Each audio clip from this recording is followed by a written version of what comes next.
this the best team we've seen so far at this World Cup? The team that enjoyed themselves. They enjoyed playing their game. They've set the new passing record in the first half. And the team that felt very much comfortable with this slightly more aggressive, perhaps, version of tiki-taka. But you could see, in the build-up for most of the goals, they would pass.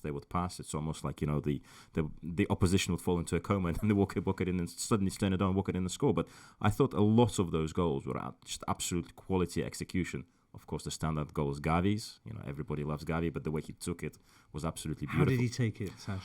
Well, to execute a volley coming from the left with the outside of your right and ping it off the post is quite magical. Quite magical. Gavi, youngest goal scorer for Spain ever in a World Cup history, and the youngest goal scorer from any country at the World Cup since Pelé in 1958. Well, it's an interesting combination of age and youth, because if you look at that midfield, you got Gavi and Pedri, like the first pair of teenagers since 1962, starting for European team at the World Cup, but it's anchored by Busquets. So maybe cheesecake.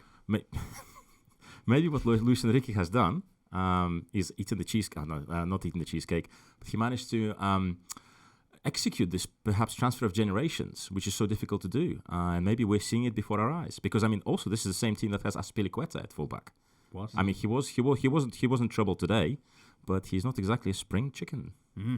I also like the fact that Duncan, you mentioned before this, Spain won the World Cup in 2010 by only scoring 8 goals in the entire campaign. Today, they already got 7. Yeah, I think I prefer this Spain team to that one. Have they gone too early, though? Do you worry? Maybe. I think Uruguay beating Bolivia 8-0 in 1950 is the last time a team scored that many in the group stage and gone on to win. But Spain have got more goals in the World Cup after one game than Gillingham have scored in League Two this season. So, that's something for if you're Spanish and you live in Kent. I'd get out there and and publicise that. Other stats include the fact that the XG was 3.48 for Spain versus none for Costa Rica. None. They didn't have a single shot on or off target. Only the second team ever to do this in the World Cup. After Costa Rica back in 1990 against Brazil. So, Costa Rica, they, like a lot of people on social media, they seem to be labouring under the impression it's still 2014. That team was good in 2014. Obviously, got through their group, but they just looked complete. The sinister Opta supercomputer obviously had Costa Rica as the lowest chance to get through, which I think give it a pat on the mainframe, wherever you pat a computer. But I think what we didn't see was that it is pretty much a straight shootout now between Japan and Germany for the second place. You're saying they're still labouring under the impression it's 2014. They had Yeltsin in midfield, so I'm thinking 90s. But Yeltsin couldn't help them. I think with this game, one thing made me quite sad. Keylor Navas. Yeah. I think that's the end of him. 3 or 4 goals today. Maybe 8 years ago he would have saved them, but today just mistakes. Doesn't get across as fast.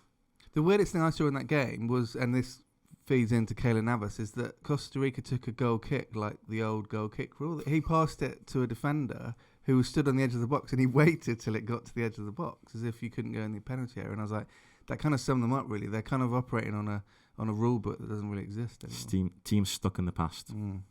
Sad. All right, well, we'll see what happens to them against Japan on Sunday, and Spain will take on Germany. Is there any way that you can see that not going a very, very bad way for Hansi Flick's side? Well, it's weird because these are the two teams that just set passing records in the first half. So who's going to outpass who would be interesting, because certainly it's going to be a different game for Germany. I expect it should be a different game for Spain as well. But a real clash of styles, and maybe it's just going to turn into this fight as, no, I'm going to dominate the ball, no, I'm going to dominate the ball, and it could, it's probably actually a 50-50. Really? I think so. Sasha's calling it as a 50-50. I wonder what the evil supercomputer that your lot says. Hello there. If you've enjoyed this video, why not subscribe to this channel? And if you'd like more Totally Football Show content, then just search for us on Apple, Spotify, or wherever you get your podcasts. Not an Athletic subscriber yet? Then just head to theathletic.com/totally to find out our latest entry offer.